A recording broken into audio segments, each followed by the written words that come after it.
2024 in the entertainment industry was, well, there wouldn't really be a perfect way to describe it, would there? It was good at times, mainly in part due to films like June 2, Inside Out 2, Deadpool and Wolverine, Wicked and more. Then in television, we had the new season of Arcane, Penguin, Shogun, Fallout, and a few others. Yet despite this host of films and television sounding pretty good just for one 12-month period, there was also some real doozies this year, it has to be said. Most notably, The Acolyte, who could forget, the absolutely god-awful Borderlands film, Rebel Moon 2, Madam Web, Megalopolis, Joker 2, the less said about that one the better, and depending on which side you stand on, The Rings of Power Season 2 as well, with many more too. So in this video, as we approach the end of another miserable year in the seemingly endless life of cycle of, I don't know, living, let's take a look back at the worst and best of 2024. But before we get into it, if you enjoy this video and want to see more similar content from me in the future, or if you just wouldn't mind helping out this growing channel, make sure to subscribe for more. And before we get into it, I just want to give a big thank you to the 100 and almost 150 people who have subscribed. It's been a great first year, only a few months gone so far on this YouTube channel, so thanks to everyone who subscribed. But now, back into it. And let's start on a positive, because I do prefer to be positive most of the time. So my favourite film of 2024, which might also be one of my favourite movies of recent times by a fair margin, was June Part 2. Because, yeah, this film was brilliant. An excellent, more than worthy sequel to June Part 1 released in 2021. Denis Villeneuve delivered above and beyond with June Part 2. Everything and absolutely everything about this film is simply excellent. The set designs are gorgeous, the characters are so well written, the music is mind blowing, the delivery in certain scenes, like Paul's absolutely thunderous shout at the Bene Gesserit Mother Superior, those moments were something to be behold in cinemas. Fade Rother as a villain was so well executed. I mean, who cares about being a sympathetic and having a sad background or a good motive if you're just the most psychotic, evil guy out there? That is exactly what Fade Rother is, and Austin Butler plays him so well. Being a big fan of the Dune book series and Dune as a franchise myself, even before this film, it was a dream come true. And it seemed like the first really good sci fi film for a while. Overall, yeah, watching this in cinemas was an absolute treat, and Dune Part 2 is without question my favourite movie of 2024, as I'm sure it will be for a lot of others. Though there were, a few other high flyers, most notably Inside Out 2, Deadpool and Wolverine, and a few others. Now, looking on maybe a bit of, a negative side, or rather a very negative one, a very, very negative one, to the worst film of 2024 because whew, there were some horrible films this year, it has to be said. But before getting into this, though, I just want to remind you that this is a very subjective list. There's movies that I heavily dislike that you may only partially dislike, and vice versa, and some that I like a lot, which you may only like a bit or not at all. That's fine, and make sure to tell me your thoughts on it in the comments. But yeah, just remember though that it is just my opinion, and as such is a very subjective list, and it's not like an official list for anything. Also, there are some movies and shows that I haven't watched that you might place in your top 5 or bottom 5, so if it's not in this video, it's probably because I just haven't watched it. One such example would be the horror genre.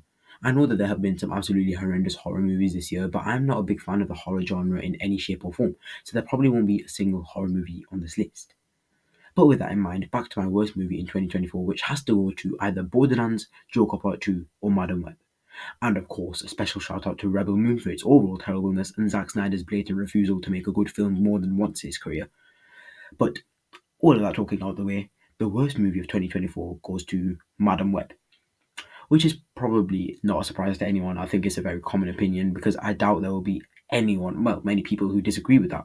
Because yeah, Madam Web as a film is, it's not great, is it? Madam Web is a film that, in all honesty, deserves to be studied in every single film college in the country because of how bad it is. How not to make a movie, it should be called, because of the absolute idiocy of it. I mean, you have characters like planks of wood, a terrible plot, actors who clearly didn't even want to be part of this movie because they knew how bad it was, and not a satisfying end or beginning at all. It's just overall, Madam Web is a terrible, terrible, terrible movie. And the ratings, well, they don't help it either, as Madam Web becomes just the latest to join Sony's ever-growing list of failed films in their Spider-Man universe. Moving on though, to cleanse our palate from Madam Web, let's talk about the best TV show of 2024. Now this one is difficult. If you watched any of my videos in the past, immediately you'd be like, surely he's going to say Arcane. But reflecting back on this year, actually, it's really not that simple.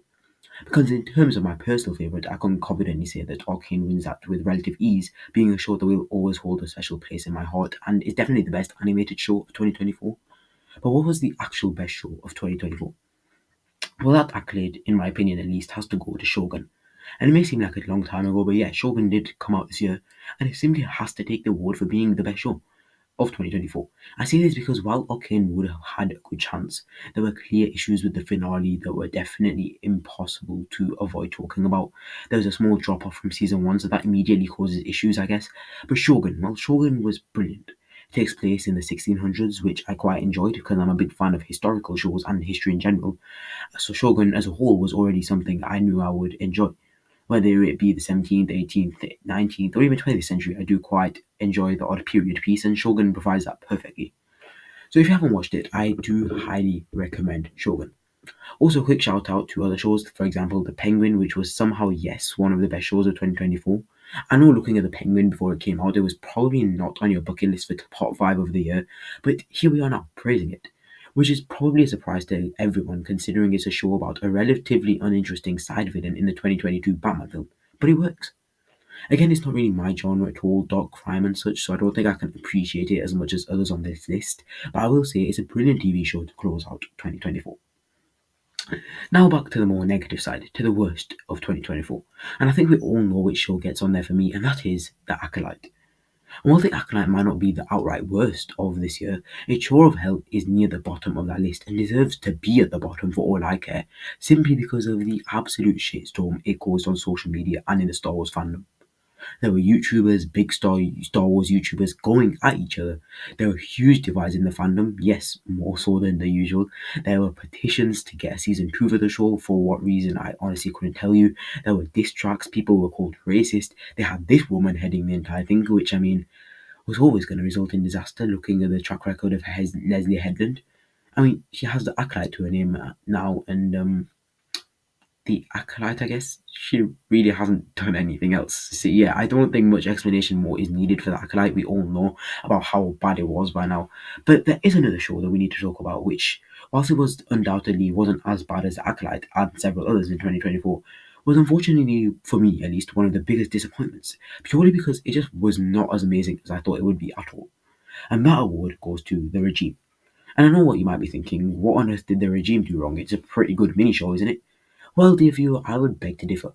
Once again, I'm not saying it's the worst of 2024, no, it's far from it actually, but it's still quite far up there because of what an unfortunate letdown it was. Looking at the trailers and promo, I genuinely thought it was going to be something different, something great, and while it wasn't terrible, it wasn't amazing either. Kate Winslet was, she was pretty good in the lead, but overall, for a dark comedy show, as it's labelled, The Regime isn't actually that funny. It's just another generic 2024 TV show that doesn't seem to know what it's trying to do. But I mean, it probably doesn't even scratch the bottom 10, so The Regime, although a big, big disappointment for myself, was not the worst thing to come out this year. But now, looking at 2024 on a large scale as a whole, to discuss some of the biggest hits and biggest misses of the last 12 months. So let's start with one of my personal, most underrated films of 2024, Gladiator 2. Now, I quite liked Gladiator 2. I thought Denzel Washington was excellent as the villain, so were the two evil Emperor brothers. They were two of my favourite characters in this entire movie. Paul Mescal as Lucius, of course, he doesn't really live up to Maximus, does he? But he's still pretty good as the main protagonist. And while Gladiator 2 very obviously doesn't even hold a candle to the success and brilliance of the original Gladiator, looking at it as its own solitary film, Gladiator 2 is a pretty enjoyable movie. Paul Mescal, like I said, was a great lead as Lucius, though not quite the big Maximus himself, and it's always a bit of fun to return to Rome, isn't it? Elsewhere in 2024, one thing I've quickly mentioned before was Inside Out 2, and I loved Inside Out 2. It was a heartwarming, emotional movie that hit in all the right places. Seeing all the new characters and emotions was so fun. Anxiety, embarrassment, seeing how they played in as Riley grew older, it just made so much sense. And yeah, I absolutely loved Inside Out 2. And would I say it's as good as Inside Out 1? Maybe not. Maybe it's just a bit lower, but it's still an absolutely brilliant movie. Now it's just about how long till the next one. And then we have Wicked. Now we need to talk about Wicked because I really, really enjoyed this film. And this is the main thing. I don't even like musicals. I absolutely despise most musicals. They are the most boring, boring genre of film ever. They are the biggest waste of time. I've been to watch a few of the musicals in my life. It's yeah, I absolutely hate musicals, and I those are if there was one movie I would fall asleep in a cinema to, it's definitely going to be a musical. Yeah, this one was so good. Ariana Grande and Cynthia Erivo together were great characters. I absolutely loved them as the main characters. You know, they worked so well with each other, and overall, Wicked just did such a good job. And this is only part one. That's the craziest thing. It's such a long movie. It's only part one, and it didn't feel like it was too long. Sure, it maybe dragged in some places, but it left me still wanting more, and for that reason, I'm so excited for part two of Wicked, and I was thoroughly impressed by it. I mean, The Wizard of Oz as a whole, I quite like it. I quite like the book, and this is brilliant. I've never seen the Wicked musical on in the show, so you know it was great to see it in the cinema. Then we have Rings of Power, which I mean, it's inevitable to talk about, isn't it? Because it's one of the most expensive TV shows of all time. Yeah, most notably, there was a bit of less money put into this season two, because it feels like, in a way, Amazon have just given up. I mean, if they just don't seem to be caring about it anymore. The promo of season one was absolutely unbelievable. Then they saw the ratings absolutely plummet, the viewership absolutely plummet, and they just don't seem to care as much anymore. I mean, it's not great with season two, but it's definitely better than season one. So if you haven't watched it, I definitely do give it a recommendation. And season three, when's that going to be? It's probably going to be in ages. Is anyone looking forward to it? Honestly, I won't lose any sleep over it. Then we have one of the biggest movies of 2024, even if it wasn't the best, one of the biggest, Deadpool and Wolverine. And it's unbelievable how we haven't talked about this yet, because Deadpool and Wolverine will go down inevitably as a classic. I mean, it's loved by all Marvel fans, you know, fans of the comics, fan of the MCU and the newer movies. This movie brought back so many MCU fans that kind of just lost interest in the series. You know, of course, we know the issues the MCU and Disney in general have been facing the past few years. They can't produce a good movie to save their lives. And Deadpool and Wolverine this year seems to have really saved them. It seems that people maybe, you know, have a bit of faith more. And it was a really bittersweet but really nice way to end off with Logan and Wolverine's character in general. Maybe we'll see more of Hugh Jackman in his role, but I do kind of doubt it. But overall, yeah, Deadpool and Wolverine, absolutely brilliant movie to close out Wolverine's story and maybe perhaps get the Marvel MCU back on track. Who knows? But I definitely am excited for more. And to the bad stuff now. Quick shout out to Argyle, which could have been so good. I mean, when you've got such a star-studded cast, you know, you got Henry Cavill in there, you expect one of those movies to be good. That film was just an absolute letdown, and it's unbelievable that came out in 2024 because that just flew under the radar, did Argyle. Elsewhere, though, Craven the Hunter, another absolutely horrendous Marvel Sony film this year. Do they ever learn from their mistakes?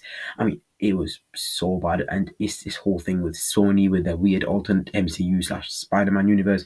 It is absolutely terrible. It's Craven the Hunter, and it's not the best way to close out 2024, is it? But hey, there is much more to come in 2025. It's unbelievable the slate of movies we have for the upcoming 12-month period. You know, you've got some of the biggest movies possibly ever. You know, you've got the Minecraft movie, basically adapting one of the biggest games ever. And the new trailer, it looks so cool. So yeah, that's just one of many things that are coming in 2025. We've got more MCU projects. We've got a couple of Star Wars shows, I think. And yeah, I'm definitely excited to see what 2025 holds.